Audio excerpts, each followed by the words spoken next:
Yos yang penuh amarah. Bab 156.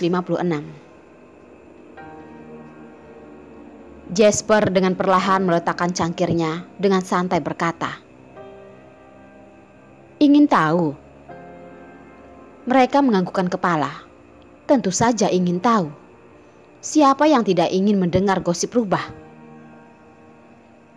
Jasper melihat tatapan penasaran mereka dan menunjukkan giginya yang putih. Perlahan berkata, "Aku tidak akan mengatakannya pada kalian."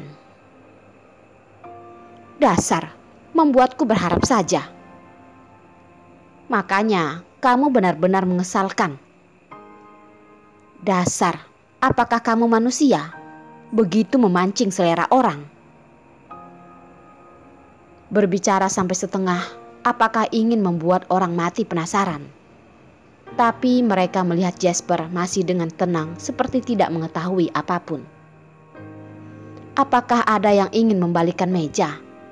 Tapi memikirkan sikap berubah yang pendendam itu, mereka pun menahan keinginan ini. Yos yang berada di sana akhirnya selesai mendengar jawaban Darlin yang dengan terpaksa dirangkum. Setelah menutup telepon, mengerutkan dahi. Tatapannya sekarang begitu dingin dan berkata, "Masalah selanjutnya, kalian yang urus saja." "Yos, kamu mau pergi kemana?" Ada orang yang berpura-pura perhatian bertanya padanya. Menerima tatapan Yos yang dingin, langsung menarik kembali lehernya.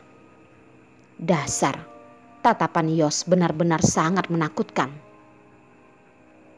Tidak lama, pria yang tadinya masih berdiri di sini sudah pergi. Beberapa pria saling memandang. Betapa pentingnya masalah hari ini, Yos seharusnya mengerti. Masalah ini belum selesai dibicarakan dan dia sudah pergi duluan. Bukannya tidak terlalu cocok. Rapa yang mengangkat telepon pun tersenyum seperti seekor rubah. Yang lainnya dengan tidak mengerti melihatnya. "Rapo, apakah kamu mengetahui sesuatu? Cepat katakan." Rapa sangat marah. "Berani-beraninya memanggilku Rapo dan ingin aku mengatakannya? Bermimpi saja kalian." Yang lainnya terus bertanya-tanya. Itu adalah gosip pria gunung es yang sangat jarang ada. Memikirkannya saja membuat orang senang. Selain Jasper, tatapannya terlihat khawatir. Apakah terjadi sesuatu pada Darlin? Hanya karena Darlin dalam masalah yang akan membuat hati Yos yang dingin itu tergerak.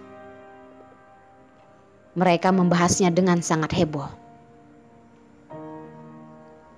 Yos sudah sampai di apartemen Darlin, membuka pintu dan masuk. Hanya melihat kotak yang ada di meja, sama sekali tidak melihat bayangan wanita itu. Melihat ke sekitar, menyadari tirai di ujung sedikit tertarik. Mendengar dengan seksama ada suara isak tangis. Yos merasa hatinya seperti dipukul, terasa sakit. Langkah kakinya sangat pelan, takut mengejutkan wanita yang sudah ketakutan itu. Saat Yos mendekat, mendengar suara isak tangis menjadi semakin keras. Hati Yos ikut merasa sakit.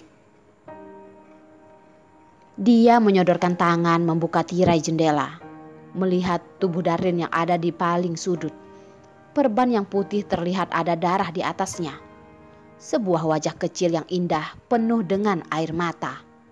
Mata yang jernih dipenuhi dengan rasa ketakutan. Tatapan Yos sangat mengerikan. Dia bahkan ingin menghancurkan mayat orang yang mengejutkannya itu. Tatapannya langsung berubah saat melihat ke arah Darlin, membungkukkan badan dan menggendongnya. "Darlin, aku sudah datang." Dia sudah datang, jadi jangan takut lagi.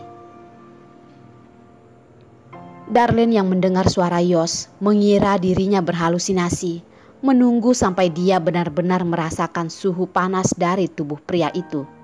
Dia tidak bisa lagi menahan rasa takutnya. Memeluk leher Yos dengan erat dan tidak ingin melepaskannya. Seperti seorang anak kecil yang menangis keras. Darlene benar-benar sangat ketakutan, sangat ingin meninggalkan kamar ini. Tapi memikirkan pria yang mengerikan itu mungkin ada di luar. Dia mana mungkin berani keluar. Darlene hanya bisa bersembunyi di sudut menggunakan tirai menutupi dirinya. Yos, kenapa kamu begitu lama? Apakah kamu tahu betapa takutnya diriku? Sebenarnya Yos tidak lama. 15 menit setelah Darlene menutup telepon Yos, dia sudah muncul. Tapi Darlene tetap tidak bisa menahan dan menyalahkannya. Seperti hanya dengan begitu dia akan merasa lebih baik. Yos adalah orang yang tidak suka kotor. Dia bahkan tidak menghalangi Darlene yang penuh dengan ingus dan air mata menempel di tubuhnya. Hanya menggunakan tangan besar yang hangat, sekali demi sekali menepuk tubuh Darlene yang gemetaran. Dengan sabar menunggunya tenang. Setelah menangis sejenak, Darlene pun kembali pada akal sehatnya. Menyadari dirinya terus memeluk Yos, wajahnya pun memerah. Dan juga tidak berani melepaskan, hanya memeluknya dengan erat. Dengan suara kecil dia berkata, Maaf, aku bukan sengaja. Akhirnya dia cegukan. Dia tahu Yos tidak suka kotor. Air mata dan ingusnya mengalir ke tubuhnya. Darlene benar-benar sangat malu. Yos sama sekali tidak menyalahkannya, mengubah topik bertanya. Apakah kamu ingat wajah orang itu? Darlene tahu orang yang dia katakan itu siapa. Mengingat sejenak, tubuhnya langsung gemetaran. Yos sepertinya menyadari kalau Darlene takut. Dengan menenangkan menepuk punggungnya. Jangan takut. Telinga Darlene terasa panas dan menganggukkan kepala berkata, dia memakai topi. Aku tidak melihat tampangnya. Tapi aku menyadari di pergelangan tangannya ada tato kalajengking. Darlene juga tidak sengaja melihat kait beracun yang ada di kalajengking itu. Yos mengiyakan, mengangkat kaki berjalan ke ruang tamu. Dia barusan hanya memperhatikan wanita yang ada di pelukannya, belum melihat barang yang ada di dalam kotak itu.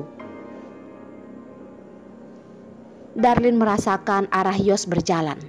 Kedua tangannya secara refleks memanjat ke bahunya, memasukkan kepalanya ke dalam pelukannya. Tubuhnya terus gemetaran. Langkah kaki Yos terhenti. Dia tahu Darlene takut. Dengan nada rendah dan lembut berkata, aku bawa kamu ke kamar dulu. Darlene menggelengkan kepala dengan kuat. Tidak mau. Dia lebih baik bersama dengan Yos dan juga tidak ingin sendirian di dalam kamar. Setelah itu Darlene menambahkan, aku tidak takut. Jadi jangan tinggalkan dia. Yos melihat Darlene yang bersikeras pun tidak berbicara lagi. Satu tangan merangkul pinggulnya dan berjalan ke depan. Darlene seperti seekor koala yang memeluk pohonnya dengan erat untuk menemukan kenyamanan. Terhadap Darlene, Yos adalah pohon besarnya. Hanya dengan memeluknya, dia baru akan merasa tenang. Tatapan Yos yang dingin melihat ke arah jantung yang penuh darah di dalam kotak. Es di dalamnya sudah meleleh. Bau amis yang kuat pun tercium. Pantas saja wanita di pelukannya ini begitu ketakutan. Yos dengan suara yang tenang berkata, Ini adalah jantung babi. Mendengar di dalam kotak itu adalah jantung babi, Darlin pun merasa lega. Untung saja itu adalah jantung babi.